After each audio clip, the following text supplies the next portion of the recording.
Video को शुरू करते हैं। लेकिन वीडियो में आगे बढ़ने से पहले इसरो के वैज्ञानिकों की मेहनत के लिए एक लाइक कर दीजिए और कमेंट में कुछ अच्छा सा जरूर लिखें। आप यह बात तो जानते ही हैं कि जब से चंद्रयान 3 चंद्रमा की उस भयानक दुनिया के अंदर गया है, तब से नए नए कीर्तिमान स्थापित कर रहा है। विक्रम लैंडर को चांद की सतह पर गए हुए 11 डे हो चुके हैं और इन्हीं दिनों के अंदर बहुत सारे रहस्यों को विक्रम लैंडर ने सुलझा दिया है। जिस काम को आज तक अमेरिका और चीन भी नहीं कर पाया था, उस काम चंद्रयान 3 ने कर दिया है। हाल ही में रोवर ने अपने नेविगेशन कैमरा की मदद से बहुत सारी फोटो कैप्चर की हैं, जिसमें आप चांद की बंजर जमीन को देख सकते हैं।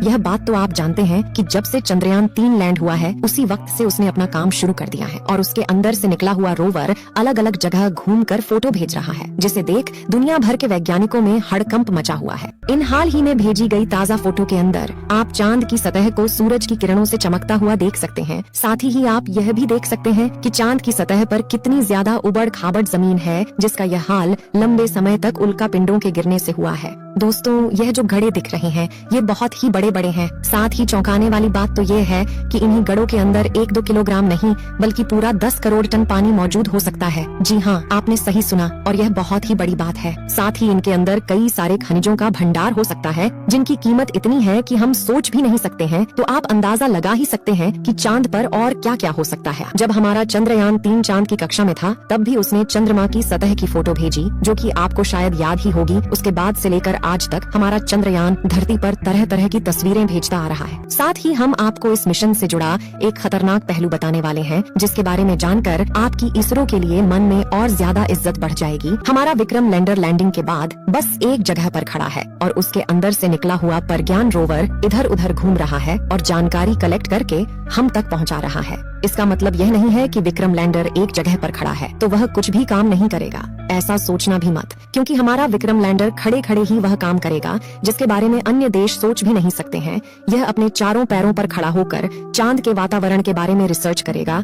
दिन और रात में चंद्रमा पर बदलते तापमान पर भी अपनी रिसर्च करेगा और अपनी लैंडिंग साइट के आसपास आने वाले भूकंप के बारे में भी कुछ भी खोजबीन करेगा। साथ ही हमारा विक्रम खड़ा खड़ा सतह के नीचे लेजर फेंक कर वहाँ की भी रिसर्च करेगा। वहीं दूसरी तरफ है इसके अंदर से निकला हुआ प्रज्ञान रोवर अपने 6 टायरों की मदद से आगे बढ़ता हुआ अंधेरी दुनिया की तरफ जा रहा है और आगे बढ़ते हुए इसने इसरो को चांद का डेटा भेजना शुरू कर दिया है और अब तक काफी भेज भी चुका है। आपको बता दें कि यह रोवर बहुत ही एडवांस है, मतलब कि इसके अंदर इतनी खतरनाक टेक्नोलॉजी है कि यह किसी चलते फिरते आदमी से कम नहीं है। साथ ही ये भी सतह के नीचे मौजूद पानी के बारे में पता लगाएगा कि आखिर पानी है या फिर नहीं। इसके अलावा यह चांद की मिट्टी और बड़ी बड़ी चट्टानों के अंदर मौजूद मैग्नीशियम, एल्यूमिनियम, सिलिकॉन जैसे बेशकीमती खनिजों की खोज करेगा। इसके अलावा यह चांद के उन रहस्यों से भी पर्दा उठाएगा जहाँ पर लोगों को लगता है कि एलियन मौजूद है, कोई अन्य सभ्यता रह रही है। साथियों, एक बार तो साफ है कि अगर इस मिशन के अंदर रोवर या फिर विक्रम लैंडर ने चांद पर किसी कीमती खनिज या पानी का भंडार खोज लिया, तो यह भारत के लिए कितनी बड़ी उपलब्धि होगी,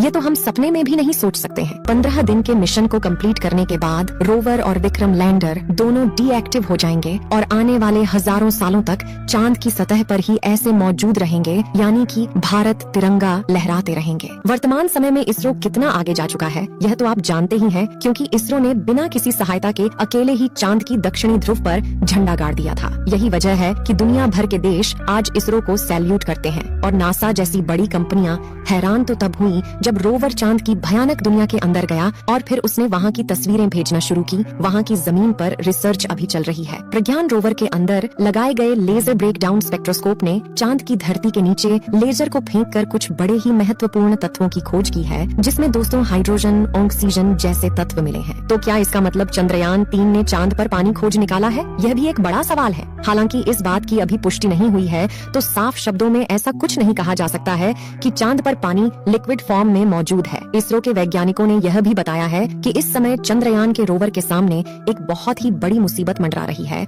जिसका सामना करते हुए रोवर को अपना मिशन पूरा करना होगा। जानकारी मिली है कि हाल ही में रोवर के सामने एक गड्ढा आ गया था, जो कि लगभग 4 मीटर का था, जिसकी फोटो दोस्तों आप स्क्रीन पर देख सकते हैं। जी हाँ, यही वह गड्ढा है जो कि हमारे प्रज्ञान रोवर के सामने आया था। लेकिन घबराने वाली बात नहीं है, क्योंकि हमारे रोवर ने इसकी फोटो खींचकर धरती पर भेजी और फिर इसके पास से निकल गया। अब यहाँ एक बात तो साफ हो गई है कि चांद की धरती बहुत ही रहस्यमय है और वहाँ पर तरह तरह की नई नई चीजें देखने को मिल रही हैं। साथियों, जिस दिन से चंद्रयान ने लैंड किया है तभी से हमारा प्रज्ञान रोवर चांद की अंधेरी दुनिया के बारे में बड़े बड़े खुलासे कर रहा है। इसके साथ ही यह चांद की जमीन पर भारत की एक ऐसी छाप छोड़ रहा है जो कि आने वाले करोड़ों सालों तक नहीं मिटने वाली है। हाल ही में इसरो ने एक फोटो शेयर की थी जिसमें आप रोवर के पहियों के निशान साफ साफ देख सकते हैं। इस तस्वीर को रोवर ने अपने नेविगेशन कैमरे की मदद से लिया था। साथ ही रोवर ने लेजर की सहायता से चंद्रमा पर 10 सेंटीमीटर गहरा गड़ा खोदा था और अलग अलग गहराई पर टेम्परेचर का पता लगाया था। रोवर ने अपनी खोज को आगे बढ़ाते हुए अब तक की सबसे बड़ी खोज को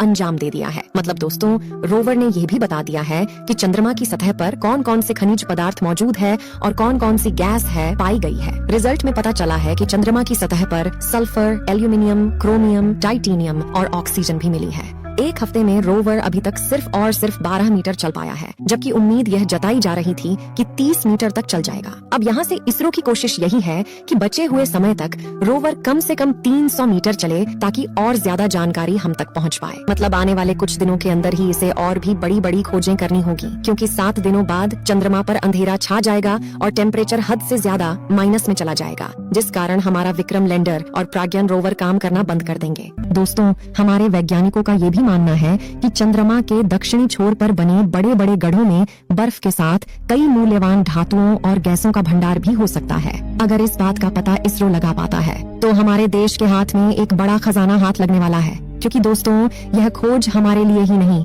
बल्कि